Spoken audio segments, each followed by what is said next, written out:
Final Friday. We have time for one more follow today. Charlie, I asked you for someone who's an expert in a very specific niche that you love, and you said Dan Worrall, who is on YouTube at Dan Worrall, and his name is spelled DanWorrall.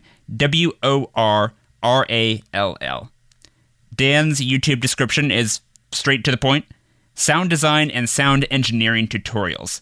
So break that down for the lay people. What are the sort of videos that Dan makes?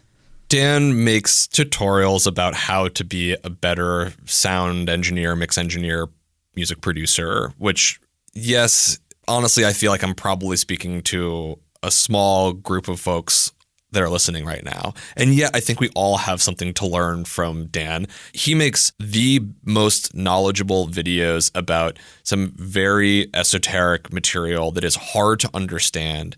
And he does it in not only an extremely soothing voice, but with clarity, authority. His explanations could not be more articulate, and he helps people understand pretty challenging concepts with very digestible videos. Now, if you're really into sound like I am and like procrastinate by going on YouTube to learn about sound design and engineering and things like that, then this is the person you need to follow. He one of the few people who is truly an authority. That's the thing. Like, there's so many people who pose as authorities on topics on the internet. And he's actually an expert.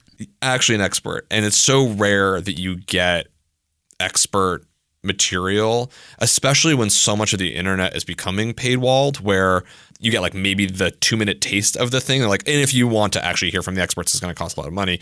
I understand people should be paid for their labor, absolutely. And yet for those of us who might not want to or be able to subscribe to certain things, like, he's one of those few people where you're like, wow, I'm getting expert knowledge. And so even if you're not into sound design, it's someone worth watching because you might figure out how to communicate effectively. And he does it all without showing his face, which is also very rare on the internet if you're making videos, and yet has a very dedicated following who are like, more Dan, more videos, please teach us. Right. There's a class of YouTubers who every thumbnail is like them making the same like shocked face and the thing, just like because faces get people to click on them. There is a whole algorithm game there. So, but Dan is just trading on his expertise, and that's it. That's the strength of his content. Yeah, I love that. Yeah, I mean, I get it. If you are making your living off of YouTube, you got to put your face on that thumbnail because it will cause people to click. We're talking about, again, the algorithm having certain propensities, and you have to just follow it. And yet, for some people who I think make very credible material, a lot of their thumbnails do look very tabloidy, and that is just what works. I do like people that are just kind of strong in their ways and say, no, this is just about the information. And he's kind of one of those folks. So as a musician, how much of your time is spent like experimenting with sound design, you applying what you've learned from following Dan? Are you when you're procrastinating by watching his videos, are you picking up stuff that then you are bringing the next time into your editing software? Or is it more of an academic, this is just an interesting fact about how sound works that doesn't really translate in that way? I think I'm coming at it from two directions at the same time, but probably both are motivated by insecurity, which is that I have to report on songs made by immensely talented people. And I think that any journalist who doesn't have some insecurity about the legitimacy of their thought and research probably needs to take a second look at themselves, because you can never, under a deadline, accumulate all the information.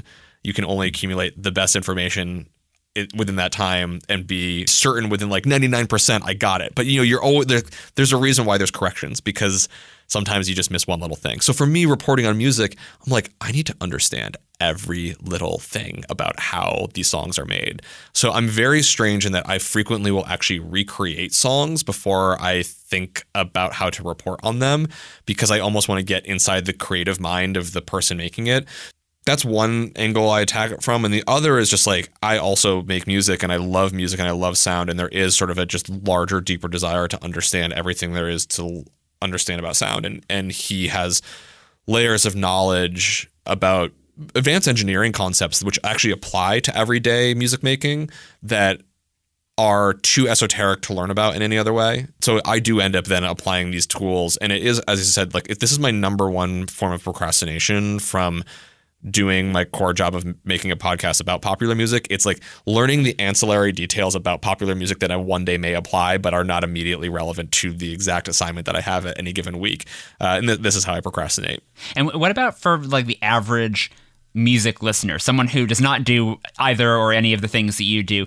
Do you think that if they were to watch Dan's videos, would they get stuff out of them that would make them, for lack of a better word, better music consumers? I don't know. Probably some of them, and then others are definitely way too out there. I think that you have to probably be making audio in some way to really dig it.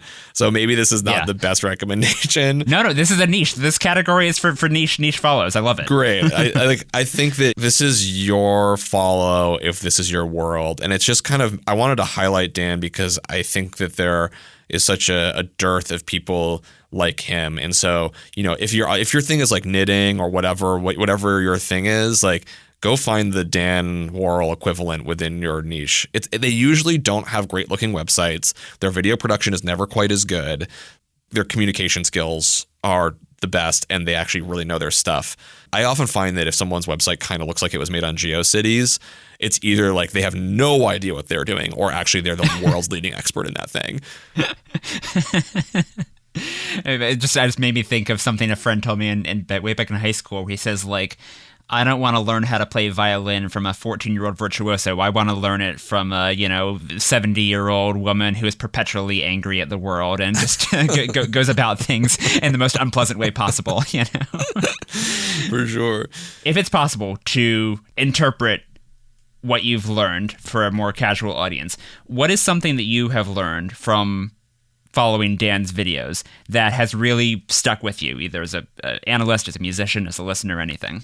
Something that I could share with everyone is that whenever there is a cultural sense of mystery and magic around creativity, I think that is usually bogus, and that behind it there is practice, there is knowledge, especially creative tools. I think that there's a certain form of capitalist fetishism around the tools of production in the world of music. Like, if you want a certain bass sound, you have to have the Moog synthesizer over the other synthesizers. Now I have a Moog synthesizer, but he's someone that will show you that, like, actually the tools of creation are only so important, and your understanding of then how to use them, regardless of whether you have the $1 variety or the $1,000 variety of that creative tool, if you know how to use it very effectively, you can make exceptional work. That's what I really like from him. It's like, to be a creative person, you don't need the highest end equipment, but you might need a lot of knowledge and practice around how to use what you have, and you can make anything spectacular. And that's what he does in the world of music. Great answer. Well, that was Dan Worrall, who is on YouTube at Dan Worrall. Charlie, thank you so much for sharing these